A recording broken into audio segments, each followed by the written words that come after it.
Communication स्किल्समधील पहिलं जे skill आहे, संभाषण कौशल्यामधलं पहिलं कौशल्य जे आहे ते आहे श्रवण कौशल्य, लिसनिंग स्किल. लिसनिंग स्किलसाठी आपल्याला दोन महत्त्वाचे घटक कारणीभूत असतात. सर्वात पहिला घटक म्हणजे आपल्याला श्रवण करायचं असतं, ऐकायचं असतं, चांगलं ऐकायचं असतं आणि त्यासाठी आपल्याला कानांची आवश्यकता असते. आणि दुसरा महत्त्वाचा जो घटक आहे ते म्हणजे आपल्याला लक्ष देऊन ऐकायचं असतं. म्हणून दोन महत्त्वाचे घटक, एक म्हणजे आपले कान आणि दुसरं म्हणजे आपलं मन. आणि तेही मन हे लक्ष केंद्रित करणारं, चित्त एकाग्र करून ऐकण्यासाठी तयार असलेलं असं मन आपल्याला हवं आहे.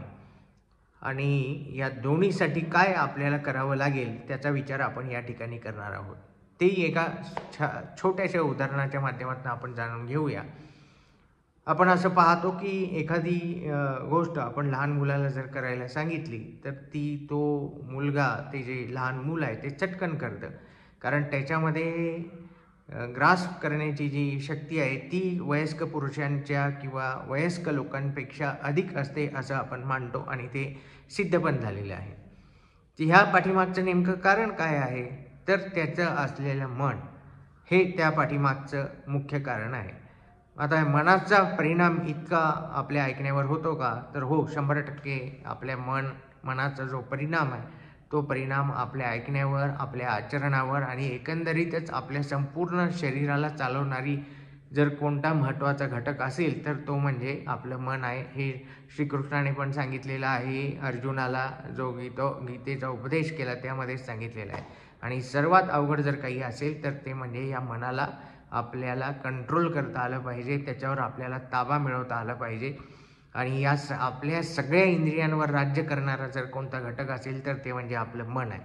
आणि जर आपल्याला ह्या संवाद कौशल्यामध्ये असणारे जे चारही घटक आहेत, ज्या 4 गोष्टींचा विचार आपल्याला करायचा आहे ते म्हणजे LSWR, listening, speaking, writing and reading skill. या चारही कौशल्य जर आपल्याला प्राप्त करायचे आहे आणि एक यशस्वी व्यक्ती म्हणून जर आपल्याला समाजामध्ये पुढे यायचं असेल तर आपल्याला आपल्या मनाला कंट्रोल करता येणं आवश्यक आहे.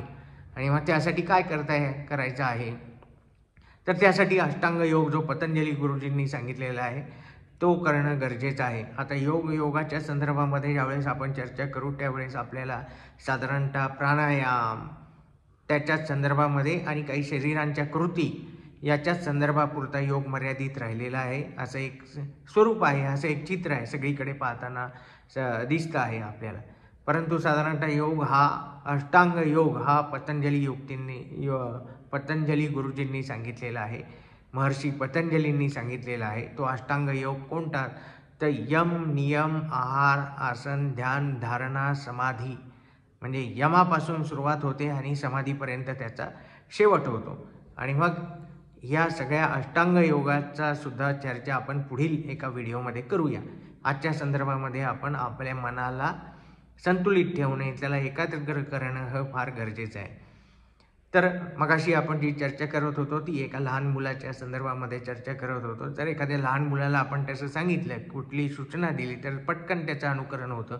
परंतु तेच जर एखाद्या वयस्कर व्यक्तीला आपण जर सांगितलं तर त्यामध्ये मात्र त्याचा अवलंब करण्यासाठी त्याला उशीर लागतो किंवा काही वेळेस ती गोष्ट त्याला मान्य पण नसते.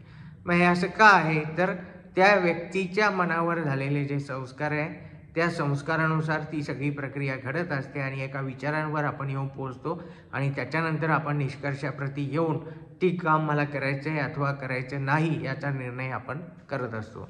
लहान मुलांच्या बाबतीमध्ये मात्र ते तसं होताना दिसत नाही. कारण लहान मुलांचं मन हे ओपन असतं, ओपन माइंडेड ज्याला आपण असं म्हणू ते.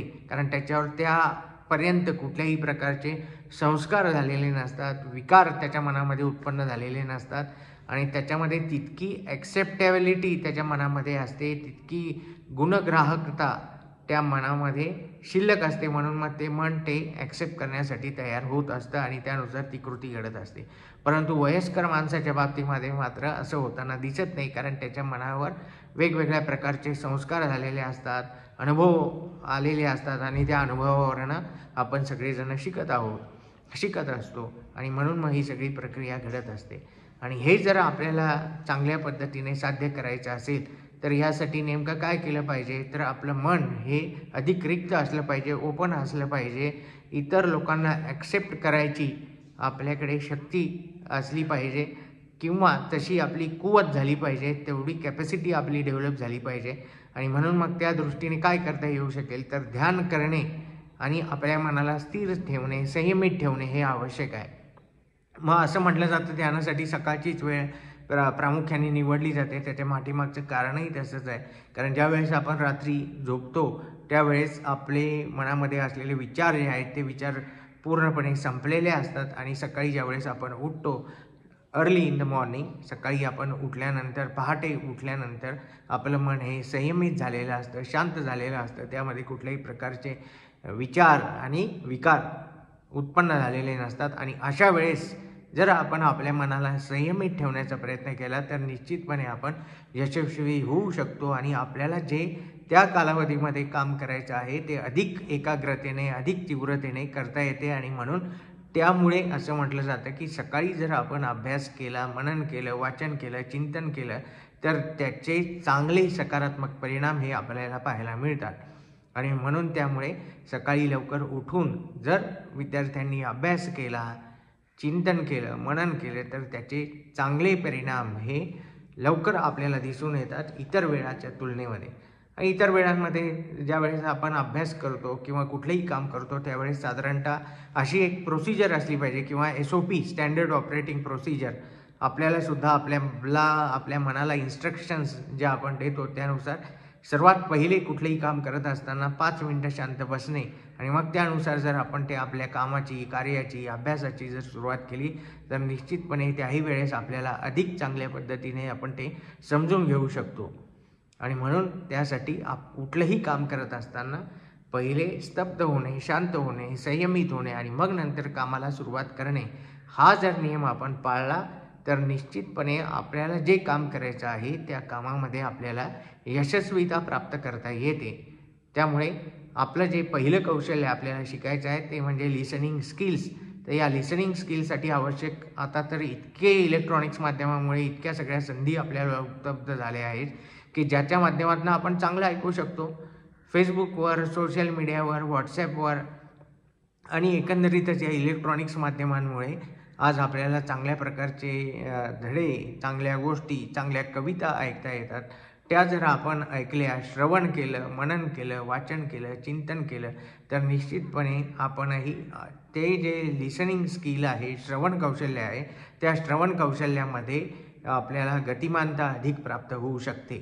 आणि जे जे आपण श्रवण केलेलं आहे, ऐकलेलं आहे ते आपल्याला लिहिण्याची जी सवय आहे ती सवयसुद्धा जर आपण लावली तर म्हणजे नेमकं आपल्याला किती समजलेलं आहे, आत्ताच मी ऐकलेलं आहे आणि ते ऐकल्यानंतर मला ते किती समजलं, किती उमगलं, हे जर आपल्याला तपासून पाहायचं असेल, त्याचं इव्हॅल्युएशन जर करायचं असेल तर ते आपल्याला प्रत्यक्ष कागदावर उतरावं लागेल. आणि त्यावेळेसच आपल्या लक्षात येतं की मी जो काही अभ्यास केलेला आहे, मी जे काही वाचलेलं आहे ते मला इथपर्यंत समजलेलं आहे. जर अशा पद्धतीने आपण जर अभ्यासाचं मार्गक्रमण केलं तर निश्चितपणे आपला अभ्यासही चांगला होऊ शकेल आणि इथून पुढच्या कालावधीमध्ये आपल्याला जी शिक्षणामध्ये झेप घ्यायची आहे त्या झेपेपर्यंत आपण निश्चितपर्यंत पोहोचू शकू. त्यासाठी म्हणून मनाला एकाग्र करणं हे फार आवश्यक आहे. आणि प्रत्येक वेळेस आपण छोटे छोटे उपक्रम राबवून आपल्या स्वतःची परीक्षा घेणे, तपासून पाहणे हे करणंसुद्धा फार आवश्यक आहे.